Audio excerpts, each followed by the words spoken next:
ये चैव सात्विका भावा राजसास्तामसाश्च ये मत्त एवेति तान् विद्धि न त्वहं तेषु ते मयि त्रिभिर्गुणमयैर्भावैरेभिः सर्वमिदं जगत् मोहितं नाभिजानाति मामेभ्यः परमव्ययम् दैवी ह्येषा गुणमयी मम बुद्धिर्बुद्धिमतामस्मि तेजस्तेजस्विनामहम्।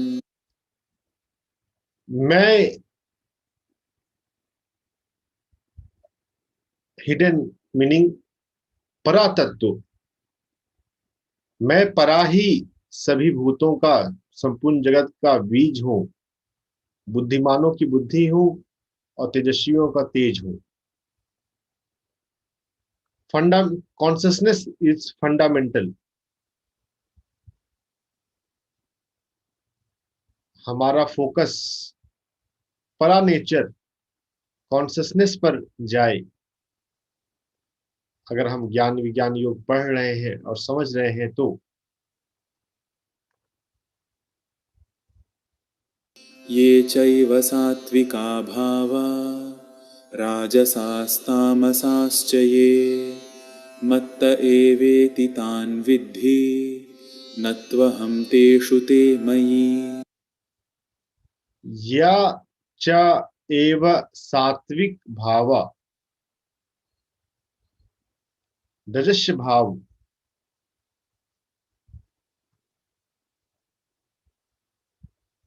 ये सभी जो है यह भी मुझसे ही ओरिजिन होते हैं। मैं इनमें हूं लेकिन ये मुझ में नहीं। इंटरेस्टिंग बात लग रही है ये। मैं इनमें हूं लेकिन ये मुझ में नहीं, ये कैसे पॉसिबल है? अगर सिर्फ शब्दों पर जाएं तो ये बेबुझ पहेली लगेगी। ये क्या कहा? लेकिन अगर हम ये देखें कि सत्व तमस रजस सत्व, इनका ओरिजिन कहां से हो रहा है? तो जब उनका ओरिजिन नहीं हुआ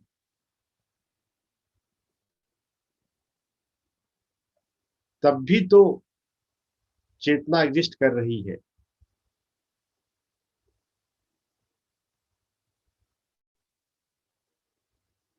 और इससे मिलता जुलता एक लाइन है रामकृष्ण परमहंस का, भगवान सब में है लेकिन सभी पुरुषों में भगवान नहीं। अगर इसको हम समझ गए तो हम उसे भी समझ जाएंगे। भगवान तो सबके मन में है लेकिन सबके मन में सबका मन भगवान में नहीं।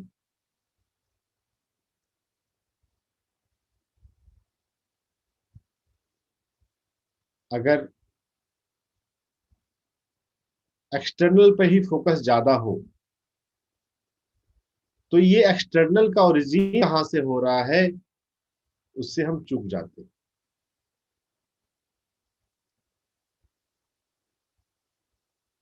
और अक्सर ऐसा होता है, हम इतने ज्यादा फोकस्ड हो जाते हैं जिस चीज से प्रभावित होते हैं।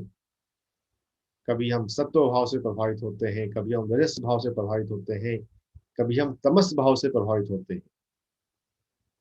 कभी हमारे भीतर आलस्य होता है, कभी हमारे भीतर महत्वाकांक्षा होती है और कभी हमारे भीतर हम अच्छा बनना चाहते हैं।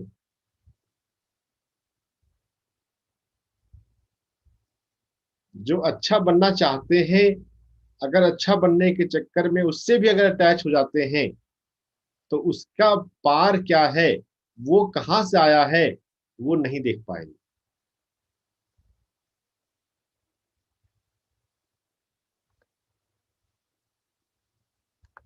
ये तीनों भाव मुझसे है लेकिन मुझ में नहीं। कॉन्शसनेस का एग्जिस्टेंस इन तीनों भाव के बिना भी संभव है। हम वो जाने कि सत्व के आगे निर्गुण है, सत्व से सूक्ष्म निर्गुण है। अगला श्लोक भी इसी तरह खूबसूरत है। त्रिभु गुणमय भावे भी सर्वम इदम जगत। त्रिभु गुणमय भावे अभी सर्वमिदम जगत मोहितम ना अभिजानति माम एभ परम अव्ययम। ये तीन गुण इस जगत में, ये जो तीन गुण है उनका जो भाव है, इससे जब मोहित हो जाते हैं, इससे जब प्रभावित हो जाते हैं, तो वो नहीं जानते मेरे परम स्वरूप को, जो कि अव्यय है, जिसका खर्च नहीं होता, जो समाप्त नहीं होता, जो सनातन है। वो इन तीन गुणों में ही रह जाते हैं। इन तीनों गुणों का जो ओरिजिनेटर है उसको नहीं फील करते। तो ध्यान की साधना में जब हम अपने भीतर शून्य हो रहे हैं, शांत हो रहे हैं, तो हमारा फोकस ये होना चाहिए,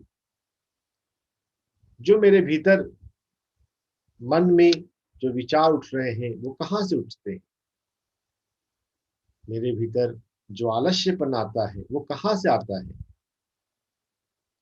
मेरे भीतर जो महत्वाकांक्षा है वो कहाँ से है, मेरे भीतर जो अच्छा करने का जो भाव है उसका ओरिजिन क्या है। मन के तल पे तो समझ में नहीं आएगा, लेकिन जब कभी हम मन से ऊपर उठते हुए आत्मा में, और फिर आत्मा से ऊपर उठते हुए जब ब्रह्म भाव में, पराभाव में जाएंगे, तो हमें ये बात समझ में आ जाएगी ये सभी कहाँ से आ रहे हैं। हमें ओरिजिन समझना है, मूल समझना है, बीज समझना है।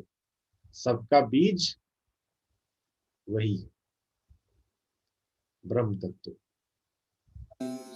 त्रिभिर्गुणमयैर्भावैरेभिः सर्वमिदं जगत् मोहितं नाभिजानाति मामेभ्यः परमव्ययम् दैवी ह्येषा गुणमयी मम माया दुरत्यया मामेव ये प्रपद्यन्ते मायामेतां तरन्ति।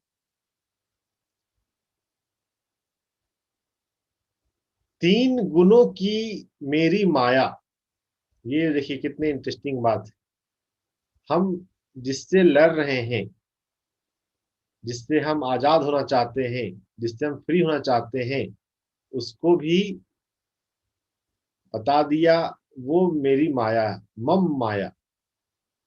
तीन गुणों वाली ये मेरी माया को पार पाना दुष्कर है, डिफिकल्ट है, दुरत्या। जो जिससे हम बचना चाहते हैं, तमश, आलसीपन, रजस्व, वो भी वो मेरी माया है।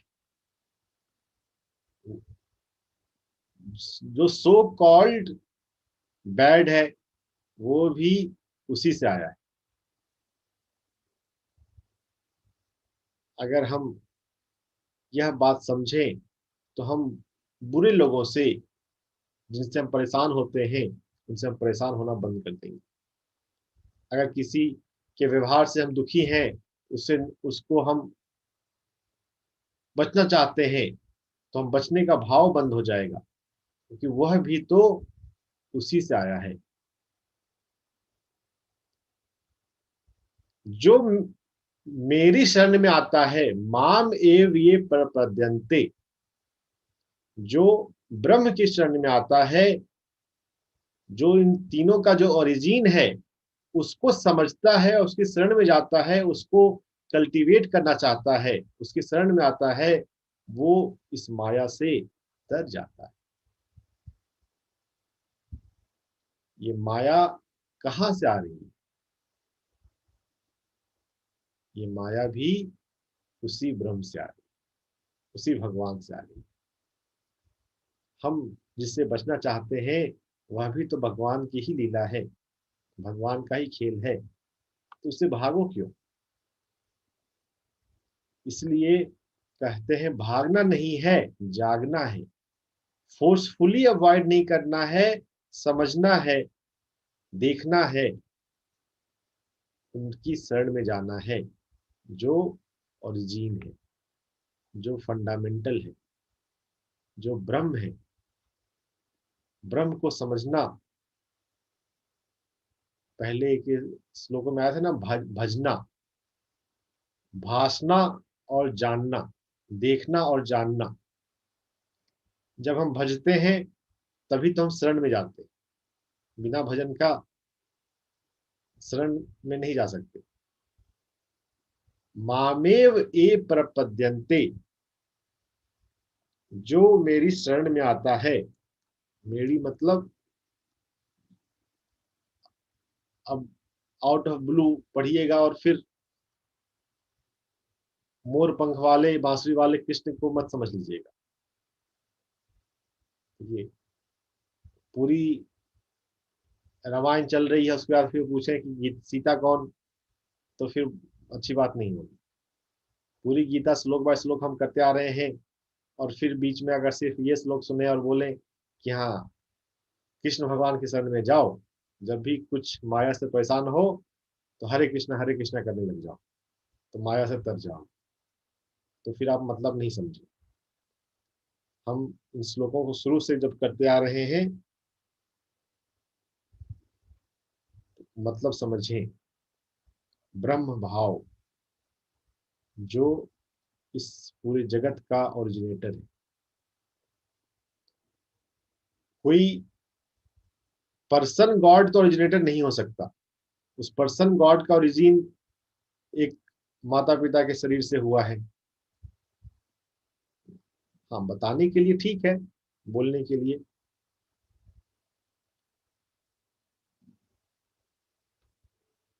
तो ये तीन गुणों की ये जो माया है,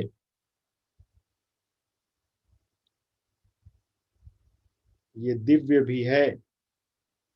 अगर सत्य को देखें तो ये दिव्य है, अगर हम तमस को देखें तो वो नुकसानदायक है। अगर यह बात समझ में आ जाए तो ना, लड़ना, बहुत लोग लड़ते हैं, अपनी आदतों से लड़ना है, अपने मन से लड़ना है। अरे मन से लड़ना नहीं है, शांत करना है मन को। तमस से रजस से लड़ना नहीं है, जानना है ये तमस और रजस कहाँ से आते हैं, यह भी उसी से आते हैं। तो पहले हम तमस से रजस में आते हैं, अपने आलस को कम करें, हम जीवन में मेहनत करना सीखें, एग्जर्ट करना सीखें। जो आपके भीतर इच्छा उठती है उस इच्छा के पीछे ही जाएं। थोड़ा सा मैं सोल जर्नी के से बोलूं तो बेबी सोल, मैच्योर सोल जिसमें जीवन में भागदौड़ होता है, उसका भी महत्व है। मेहनत को तो करना सीख जाते हैं, फिर उसी मेहनत को सत्यों की साधना के लिए, अपने स्पिरिचुअल जर्नी को परस्यू करने के लिए लगाते हैं। तो जब तमस में हो तो रस के माध्यम से हम उनसे बाहर आते हैं। जीवन में महत्वाकांक्षा पैदा हो, महत्वाकांक्षा पैदा होती है तो मेहनत करने लग जाते हैं। अगर डिजायर पैदा हो गया मुझे ये पाना है, तो मेहनत करने लग गए। उस मेहनत करने का चाहे मेटलिस्टिक गोल के लिए होता है, उसका महत्व है, तमस से तो बाहर ले आता है वो। लेकिन हाँ, जब वहां पर पहुंच गए तो फिर अपने आप को सत्य में ले जाना चाहिए कि जो हम भाग दौड़ कर रहे हैं, इसका लॉन्ग टर्म पर्सपेक्टिव क्या है, लॉन्ग टर्म यूज क्या है। 100 साल की उम्र में मैं मर रहा हूं, तो किन किन बातों का महत्व है? अकाउंट में 1 लाख रहे या 10 लाख रहे, उससे क्या फर्क पड़ जाएगा? बात है कि जीवन में अनुभव क्या लिया, किया क्या। इस तरह की बातों को सोचते हुए हम सत्व भाव में आते हैं। चिंतन मनन शुरू होता है। सोशल पर्सपेक्टिव, जीवन में क्या चाहिए, क्या नहीं चाहिए, उससे हम आजाद होते हैं। जो सात्विक है, जो आध्यात्मिक है, उसमें हम आते हैं। लेकिन वहां भी जब आ गए, तो उसके बाद हमें उसके बियॉन्ड का देखना सीखना है, जो कि यहाँ पर कह रहे हैं कि ये गुण भी मेरी माया है। माया किसको बोलते हैं? जो टेम्पररी है, जो इल्यूजनरी है, जो थोड़े समय बाद हट जाएगा। हाँ, जब तक हम उससे जूझ रहे हैं, जब तक हमारे पास आलस्यपन है, तो हमको लगता है कि ये कितनी बड़ी प्रॉब्लम है। जब तक हमारे भीतर हम अपने परिवार के किसी बंदे से देखें कि वो कितना महत्वाकांक्षी है, अध्यात्म में उस आता ही नहीं है, बोले कितना मुश्किल लग रहा है, वो कब पता नहीं कभी आएगा कि नहीं आएगा। लेकिन वो माया है, वो टेम्पररी है। अगर माया को समझे और वो माया का ओरिजिन कौन कर कहाँ से आ रहा है वो समझे, तो हम परेशान होना बंद हो जाएंगे। फिर हम शरण में जाएंगे। जो मेरी शरण में आता है वो माया से तर जाता है। तो ब्रह्म की हम शरण में जाएं, ब्रह्म का हम भजन करें। ब्रह्म का भजन करें मतलब ब्रह्म को देखें, ब्रह्म को जाने। भजना दो शब्द से है, भासना और जानना। देखें और जाने, ब्रह्म को देखें। ब्रह्म को हम कैसे देखेंगे? ध्यान में देखते हैं हम। ब्रह्म ही परा तत्व है। 8 अपरा प्रकृति है, पंच तत्व और मन बुद्धि अहंकार, ये अपरा यानी कि लोअर नेचर है, और ब्रह्म हायर नेचर है, जो इन 8 को धारण करता है। जो पूरा जगत है वो इन 8 से बना है। कुछ भी हमें दिखे, उसमें ये 8 में ही कुछ होगा। सबसे पहले तो स्थूल में ही कुछ होगा, पंच तत्व ही होंगे। इन पंच तत्वों को चलाने वाला मन बुद्धि होगा। जो कहीं भी मैं बोले, बोलने वाला कोई आत्मा होगा। मेरा घर, मेरा परिवार, मेरा बिजनेस, जो मेरा बोल रहा है, वो वहां पर आई कॉन्सियसनेस, अहंकार, अहम मैं कार हूं, अपने होनेपन का भाव। ये सुपीरियरिटी कॉम्प्लेक्स वाला नहीं है। सुपीरियरिटी कॉम्प्लेक्स वाला जो ईगो है, अपने आप को स्पेशल समझना, ये तो मन की एक वृत्ति है, जो अगर बुद्धि जागृत हो तो उससे बाहर आ जाती है। अगर समझ में आए कि मैं ही कोई 30 मार्क का नहीं हूं, मेरे जैसे बहुत सारे 30 मार्क, जब ये बुद्धि विकसित हो जाए तो ईगो से बाहर आ जाते हैं। लेकिन वो उस ईगो की बात नहीं, ये ईगो जो है ये आई कॉन्सियसनेस, मैं हूं, उसका भाव, आत्मा। तो ये मन बुद्धि अहंकार, मन बुद्धि आत्मा, यह भी, यह अपरा प्रकृति, लोअर प्रकृति, इसको धारण करता है परा, जिनके बियॉन्ड है, आत्मा के बियॉन्ड ब्रह्म है। जहां पर मैं बोलना मुश्किल है, लेकिन फिर भी कृष्ण बोल रहे हैं, क्योंकि अर्जुन को तो बताना है। अगर अर्जुन नहीं हो तो वो ना बोले। अगर हम जब तक अहंकार के भाव में रहते हैं, कोई थर्ड पर्सन नहीं हो, तो भी हम अपने मन में सोचते रहते हैं ये मेरा है, मुझे अपना बिजनेस बढ़ाना है, मुझे ये एग्जाम क्लियर करना है। हम अपने आप में भी सोचते रहते हैं। ब्रह्म तत्व पे आ जाएं, तो अगर कोई नहीं है बोलने वाला, कोई जिसको बताना, तो फिर चुप, मौन रहेगा। मन दौड़ लगाता रहता है, सोचता रहता है। बुद्धि एनालाइज करती है क्या अच्छा है क्या अच्छा नहीं है। अहंकार फील करता है हाँ मैं हूं। ब्रह्म के तल पे मैं भी हट जाता है, बस हैपन का भाव है। यस, लाइफ इज, ये मेरा है, ये दूसरे का है, ये बाउंड्री हट जाती है, डिसॉल्व हो जाती है। बाउंड्री माया है, मैं और तुम ये माया है, और इस माया को ट्रांसेंड करना दुष्कर है। यह बात तो है, अध्यात्म में आना ही एक रेयर बात है। अध्यात्म को समझना, इन बातों को समझना भी दुष्कर है, डिफिकल्ट है। पता नहीं आपको बात समझ में आ रही है कि नहीं आ रही है। नहीं आ रही है तो अभी आप माया में, समझ में आ रही है तो आप ब्रह्म को भासने लग गए, थोड़ा थोड़ा समझ में आने लग गया, जानने लग गए, तो आप ब्रह्म की शरण में जाएं, और शरण में जाएंगे तो इसके पार हो जाएंगे माया के। नहीं पार हो पाए तो माया में ही अटके रह जाएंगे और कंफ्यूज, परेशान होते रहेंगे। माया जो है, मायावी, बहुत जगह पे मायावी का आता है जिक्र कहानियों में, कि माया में फंस गए, रास्ता नहीं निकल रहा आगे निकल जाने का। तो माया में फंस जाएंगे तो हमको समझ में नहीं आएगा जीवन में हमें आगे कहाँ जाना है। जब जिस भाव में है, तमस में, तो तमस में ही रहते हैं, सिर्फ सोते ही रहते हैं। रजस में है तो भागते ही रहते हैं, दौड़ते ही रहते हैं, पैसे कमाए जा रहे हैं। पैसा, उस पैसे कमा के करेंगे क्या पता नहीं।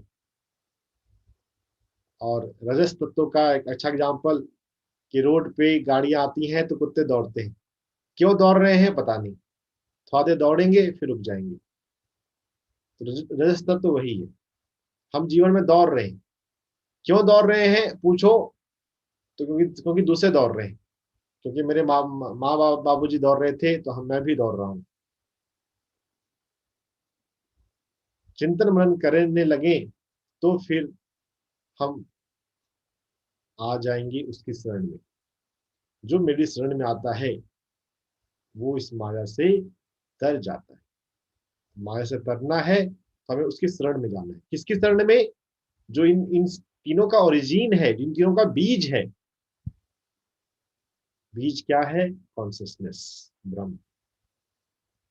अगर हम बीज को नहीं समझें और लग गए कोई मंत्र जपने में, कोई भी मंत्र जप रहे हैं, वह भी एक रजस गुण का स्वभाव है कि मुझे ये चाहिए, मुझे वो चाहिए। कुछ पाना नहीं, बाहर कुछ अलग।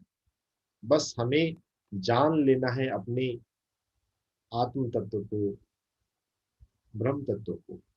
क्या पाना है? कुछ कुछ छूटा, कुछ अलग है क्या हमसे? कुछ भी अलग नहीं है, सब कुछ हमारे भीतर है, ऑलरेडी है। जिस ब्रह्म, हम आत्म ज्ञान, आत्म साक्षात्कार की बात कर चाहते हैं, जिनका आध्यात्मिक लगन लग गया है, जो जन्म मरण से मुक्त होना चाहते हैं, आत्मा से मुक्त, आत्मा की जर्नी से मुक्त होना चाहते हैं, ब्रह्म भाव में उतरना चाहते हैं, वो ब्रह्म भी तो अभी साथ ही साथ है। बस हम उसके शरण में नहीं है, अभी हम माया के शरण में। हमको लगता है कोई टेक्निक मिल जाएगी तो शायद आत्म साक्षात्कार हो जाएगा, कुंडलिनी जग जाएगी। कुंडलिनी भी जगेगी, वो भी एक रजस भाव है। क्या मेरे भीतर ऊर्जा जाग जाए? उस ऊर्जा को जगाए करोगे क्या? जैसे पैसा कमाने का उपयोग नहीं हो, बैंक में एक लाइफ जीने के लिए एक जो कॉस्ट ऑफ लिविंग है, उसको अर्न कर लेने के बाद भी अगर हम पैसा कमाए जा रहे हैं तो उस पैसे को करोगे क्या? वैसे ही अपने शरीर को स्वस्थ रखने के लिए एक ऊर्जा चाहिए। वो ऊर्जा एक एवरेज डिसिप्लिन लाइफ हो तो आ जाती है। उसके बाद कुंडलिनी को जगाकर करोगे क्या? कुंडलिनी के पीछे बहुत लोग भाग रहे हैं। हाँ, चक्रों को हम समझना चाहिए, जागना चाहिए, लेकिन उसको जगाने के बाद क्या करना है? वह भी रजोगुण का भाव बहुत बार होता है। अपने आप को जानने के लिए अपने आप आ जाए तो वेलकम है, नहीं आए तो कोई जरूरी नहीं है। बिना कुंडलिनी को जगाए भी आप ब्रह्म की शरण में आ सकते हैं। चक्रों की मैं बात करता हूँ, हम अपने आप को समझें, थोड़ा समझ लेंगे तो स्वस्थ रखने में थोड़ा आसानी हो जाएगी। लेकिन चक्र और कुंडली कोई बहुत जरूरी नहीं है। जो मुख्य बात है वो है जानना। किसको जानना? जो ये 3 गुण की का ये जो संसार है, इसका जो ओरिजिनेटर है, इसका जो बीज है, उसको जानना, उसके शरण में। एक श्लोक और देख लेते हैं, उसके बाद बस आज के लिए हम विश्राम करेंगे।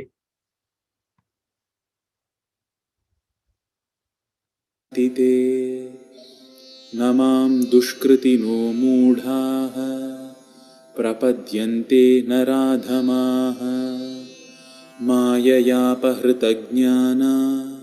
आसुरं भावमाश्रिताः। ब्रह्म की शरण में आते हैं, माया को समझते हैं, तमस रजस की टेम्पररी नेचर को समझते हैं और माया के पार चले जाते हैं। यह बात पहले श्लोक में कही, अब वो कह रहे हैं, ना माम दुष्कृति ना मूढ़ा प्रपदन्ते नराधम। जो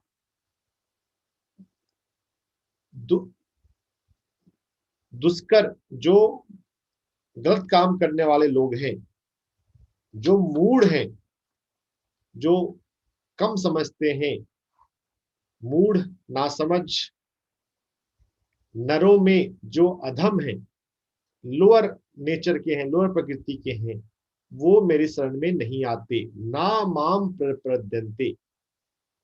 जिस माया ने जिसका ज्ञान अपहरण कर लिया है, किडनैप्ड, तमोगुण की माया, रजोगुण की माया, सत्वगुण की माया। ऐसे दुनिया में हमको रजोगुण की माया, अगर पैसे के पीछे भाग रहे हैं तो रजोगुण की माया है, अगर छुट्टी के दिन सोए रहते हैं तो तमोगुण की माया है। माया ने ज्ञान का अपहरण कर लिया है। जिनका माया ने जिनके ज्ञान का अपहरण कर लिया है, आसुरी भाव वाले, ऐसे लोग मेरी शरण में नहीं आते। ना माम प्रपद्यन्ते। अगर आपको हेल्थ इश्यू है और हेल्थ इश्यू के लिए आप भगवान से प्रार्थना कर रहे हैं, अगर आपको नौकरी चाहिए, नौकरी पाने के लिए आप प्रार्थना कर रहे हैं, तो क्या आपको लगता है कि आप उसके शरण में जा रहे हैं? बहुत लोगों को तो लगेगा ऐसा ही कि हाँ, देखो कितना भगवान को याद कर रहा है। जो आपने, आपकी माया ने आपके ज्ञान का अपहरण कर लिया है और उस माया में डूबे हुए आप अपनी कामना को पूरा करना चाहते हैं, उसकी शरण में हम जाएं तो हम सभी तरह की माया से बाहर आ जाएं, परा स्वभाव में आ जाएं। बीज क्या है इस मन और बुद्धि और आत्मा का, इस जगत का, हम उसको समझने लग जाएं अगर उसकी शरण में जाएं तो। बीमारी को ठीक करने के लिए प्रार्थना कर रहे हैं, नौकरी के लिए प्रार्थना कर रहे हैं, शादी के लिए प्रार्थना कर रहे हैं, बच्चे के लिए प्रार्थना कर रहे हैं, उसकी शरण नहीं है ये। अब बहुत लोगों को मुश्किल बात लगेगी, जो सिर्फ भक्ति भाव में होंगे वो तो ज्यादा लगेगा। इसलिए कहते हैं, अगर आप सुना हो, no need of puja, no need of prayer. क्योंकि हम जो ज्यादातर जो हम प्रेयर करते हैं, हम कौन सी बुद्धि से कर रहे हैं? अभी हमारे पास बुद्धि ही कहाँ है? माया ने तो किडनैप कर चुके हैं। जो तमोगुण की माया है, रजोगुण की माया है,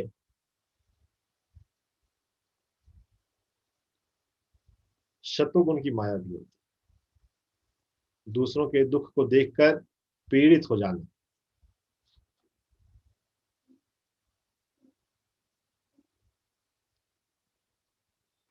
दूसरों के दुख को कम करने के लिए व्यग्रता से काम करना। बहुत सारे सोशल एक्टिविस्ट हैं, बहुत सारे एनजीओ चलाने वाले हैं, दे फील पेन एंड वो दूसरों के पेन को कम करना चाहते हैं, लेकिन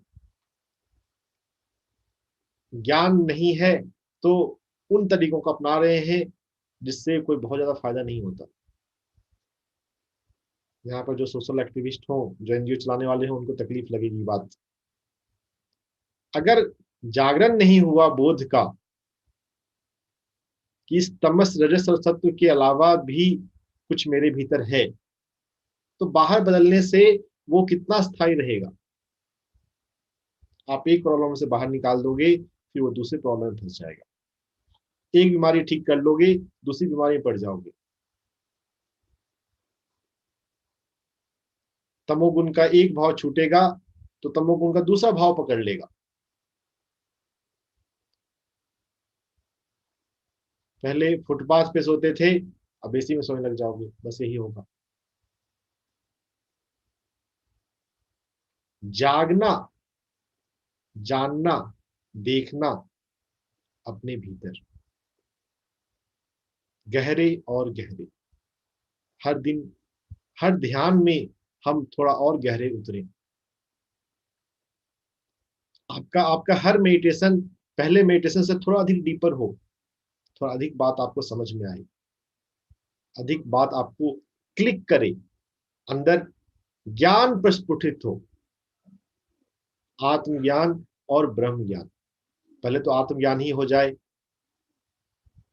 अपरा नेचर को ही हम कॉन्शियस हो जाएं। हाँ, मेरे भीतर पांच तत्व है, मेरे भीतर मन है, मेरे भीतर बुद्धि है और आत्मा है।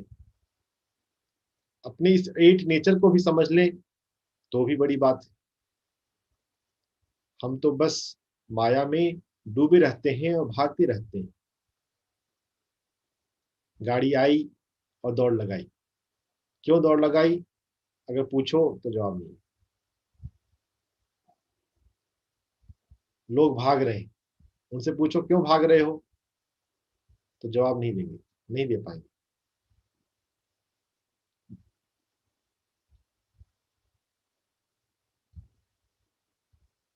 हम हर तल पर क्वेश्चन करना सीखें। व्हाई, व्हाई दिस कोलावेरी, क्यों मैं ये कर रहा हूं। आपके भीतर जो भी भाव आता है मुझे ये करना है, मैं ये करूं, क्यों, पूछिए। जो आपको लगता है कि ये तो बिल्कुल सही है, उसको भी पूछिए। क्वेश्चनिंग, रिपीटेड क्वेश्चनिंग करने से कभी कोई गलत कंसेप्ट नहीं बैठेगा। अगर कोई सही वास्तव में सही है तो टिकेगा। जो माया है, जो टेम्पररी है, वही हट सकता है। कंफ्यूजन कहीं पर होता है, पूछिए, रुकिए, तुरंत कुछ करने मत लग जाइए। तुरंत कुछ करने लग गए, रजस भाव है। जहां भी जल्दबाजी आती है, रजस भाव है। कोई जल्दबाजी नहीं है, कोई समय की कमी नहीं है। समय तो है ही नहीं। परा नेचर में आएंगे, समय ही नहीं है। समय तो मन के लिए होता है, लीनियर टाइमलाइन में, अर्थ प्लेन पे। परा नेचर में आएंगे, ब्रह्म भाव में आएंगे, ब्रह्म लोक में। इसलिए तो सिंबॉलिक वे में कहा गया, ब्रह्मा जी का एक साल धरती के 3 लाख साल के बराबर है। पता नहीं कौन से आइंस्टाइन ने कैलकुलेट किया। वो सिंबॉलिक है, उसको लिटरली ना लें। बहुत लोग हिसाब किताब करते थे, इतने इतने लाख साल, सतयुग इतने सालों का, कलयुग इतने का।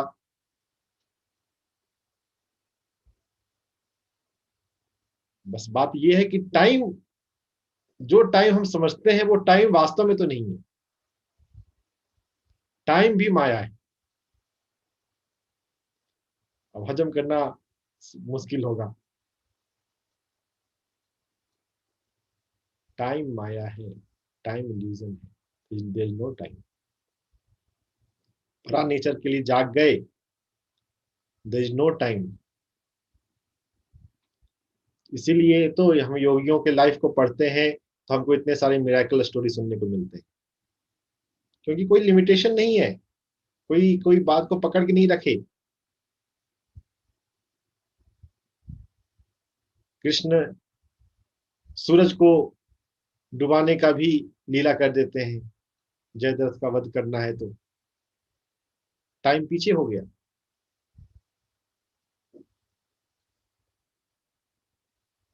हम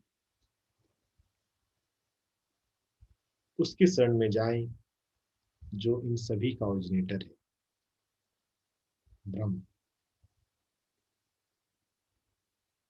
स्लो डाउन, नेवर हरी। सो मत जाए, सोते सोते मत जीवन निकालें अपना, तमस भाव में नहीं आए, लेकिन नेवर हरी, कभी रजस भाव में नहीं आए। हाँ, तमस और रजस से बेहतर सत्य है कि हम दूसरों के बारे में सोचें, लेकिन सत्य से जो इन सभी का जो ओरिजिनेटर है, जिसको निर्गुण कहते हैं। निर्गुण कहना मतलब कि ब्रह्म को समझना, ब्रह्म को जानना, इस तत्व से इंडिपेंडेंट भी कुछ है। जब हम सात्विक नहीं है, हम वैसा भी हो सकते हैं, कोई पर्सन ऐसा भी हो सकता है जो ना तामसिक हो, ना राजसिक हो, ना सात्विक। फिर दुनिया का हिसाब किताब से वो नहीं चलेगा, वो कुछ नया ही कर सकता है। और जब बोध हो तो हम हिसाब किताब से नहीं जीते। आप देखें अगर योगियों के जीवन को, तो क्या पहले के हिसाब किताब से जीता है कोई? नयापन तभी आता है, मन के तल पर जीते हुए नयापन ज्यादा नहीं आ सकता। Creative thinking, out of box thinking कहने को है देते हैं थिंकिंग, लेकिन वो मन के तो पार की बात है। इनफैक्ट इंग्लिश में ज्यादा वोकेबलरी वर्ड्स अवेलेबल भी नहीं है। कॉन्शसनेस थोड़ा क्वांटम फिजिक्स थोड़ा पॉपुलर हुआ न्यू एज में, तो कॉन्शसनेस वर्ड आ गया है, नहीं तो ब्रह्म ही ज्यादा आता है। लेकिन ब्रह्म में आने से ब्रह्मा जी पर फोकस रह जाता है, यह भी माया है। जो माया में जिनका ज्ञान अपहरित हो गया है, वो ब्रह्म शब्द आए तो ब्रह्मा जी को याद करेंगे, चार मुख वाले ब्रह्मा जी, जिन्होंने इस जगत की रचना की। अरे ब्रह्मा जी की रचना किसने की? अब क्वेश्चन पूछो, दिक्कत हो जाएगी।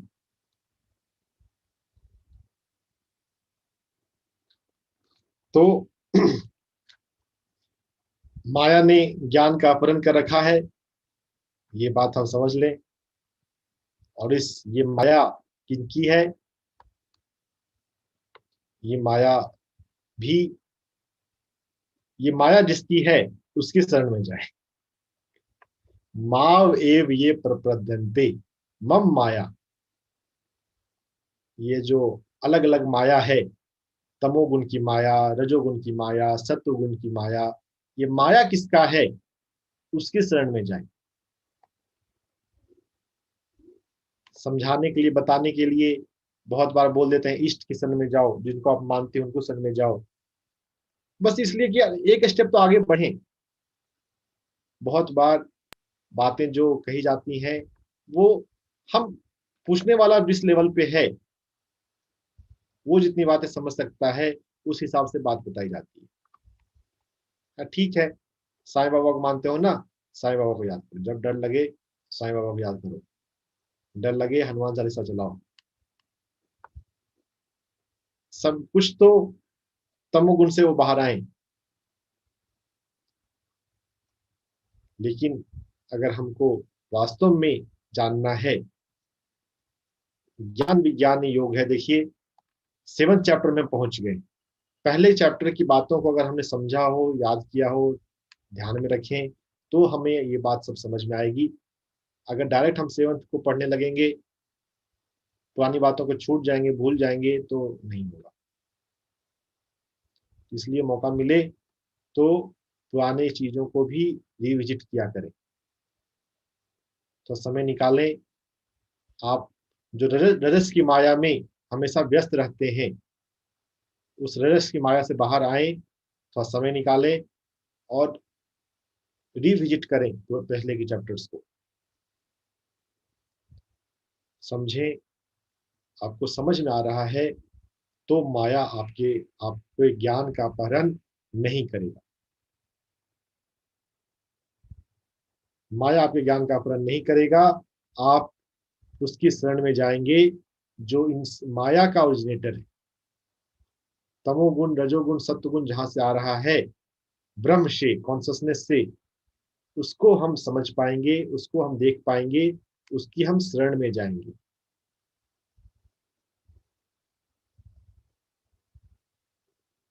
कॉन्शसनेस, ब्रह्म consciousness, originator consciousness, seed consciousness,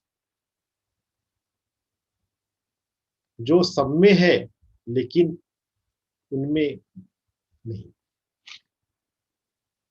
तमोगुण, रजोगुण, सत्वगुण में ब्रह्म है, लेकिन ब्रह्म में सत्वगुण नहीं, तमोगुण नहीं, रजोगुण नहीं। Brahma can exist on its own without any guna.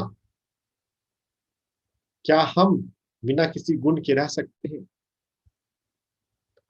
क्या हम उस अवस्था में पहुंच सकते हैं जब आपके लिए कोई पर्सन एक्सप्लेन नहीं कर पाया कि हाँ ये आदमी कैसा है?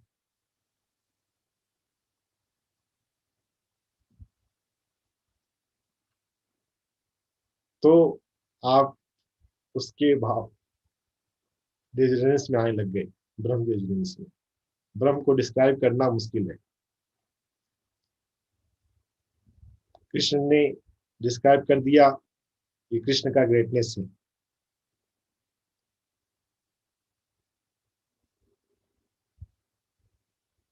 लेकिन फिर भी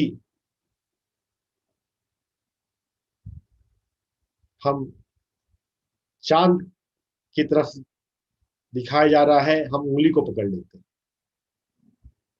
ब्रह्म की तरफ बात बताई जा रही है, हम पर्सन कृष्णा, विष्णु अवतार को पकड़ लेते हैं। कृष्ण कृष्ण कृष्ण कृष्ण, राधे राधे राधे राधे करने लग जाते हैं। अगर माया ने ज्ञान का अपहरण कर लिया है तो उससे, माया से मुक्त होना भी आसान नहीं है ना, दुष्कर तो है। कृष्ण ने यहाँ पे ही तो आ गई तो उस बात को स्वीकार कर रहे हैं। इट्स डिफिकल्ट मम माया दुरुत्या। दुष्कर काम को हमें संभव बनाना है। हम उस शरण में जाएंगे तो ये होगा। शरण में जाने का मतलब कृष्ण की फोटो लेकर उनके सामने आरती करना नहीं है। छठे चैप्टर में आया था ध्यान अभ्यास योग। ध्यान अभ्यास से और वैराग्य, नॉन अटैचमेंट से निग्रह किया जाता है। हम भूल जाएंगे पुरानी बातों को तो फिर नहीं हो पाएगा, है ना। क्षमता, सांख्य योग आया समदर्शिता, इक्वानिमिटी, डिटैचमेंट, इक्वानिमस विजन, वो आए तो यह सब बातें हमारे जीवन में उतरेंगी। हम ब्रह्म भाव में जाएंगे, ब्रह्म को समझेंगे, ब्रह्म की शरण में जाएंगे, ब्रह्म से एकाकार हो जाएंगे। अभी हम शरीर से एकाकार हैं, अपने आप को शरीर समझते हैं, या हम मन समझते हैं, मैं ऐसा हूं, मैं तेज हूं, मैं तेज नहीं हूं, I am smart, I am dumb, I am good, I am bad. अलग अलग धारणा ये हमारे अपने मन में पकड़ी हुई है। इनसे जब हम बाहर आएंगे तो फिर जागेंगे अपने परा नेचर के लिए। जब तक नहीं जागेंगे तब तक लाइफ में स्ट्रगल चलता रहेगा।